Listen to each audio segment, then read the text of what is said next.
I'm John Agostinelli. I am the robotics and automation instructor here at Amherst High School. This is our advanced manufacturing lab. We have everything from industrial robotics to PLCs to a mechatronics course. Students learn how to become mechanical technicians, become pneumatic technicians, and really focus on Industry 4.0 skills. I got some teacher training from LCC. They had their Industry 4.0 teacher training. We knew that industrial robotics and programmable logic controllers were the foundational skills that we really need.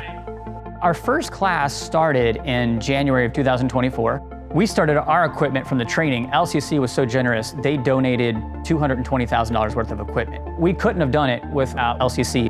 So in that time, they had come up to us and let us know about a career tech educational grant that was coming up, and that was through the Ohio Department of Education and Workforce.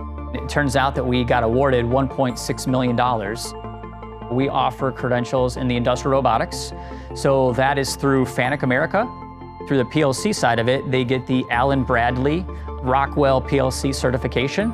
And then they will also get through SMC International training. They get 3 more certifications. So in total, students can get up to 9 industry credentials just in 2 years, right after they graduate from high school. We're starting to see it grow extremely quickly. And so things like how Midview is doing their clean room and partnering, things like this with the advanced manufacturing, we wanted to take that approach to education and develop those deep critical thinking skills, but meet all types of learners. We're working with companies locally, Tokus Products is one of them in Avon, and they're open to doing earn and learn, like where they go to school half the day, and then they go and work for them half the day. And I'm seeing so many openings coming up right now. We've got a lot of people retiring into trades, and so we want to really be that career tech education school that can really get that hands-on, those jobs to meet those students who, that's what makes them come alive. And look at what you see here.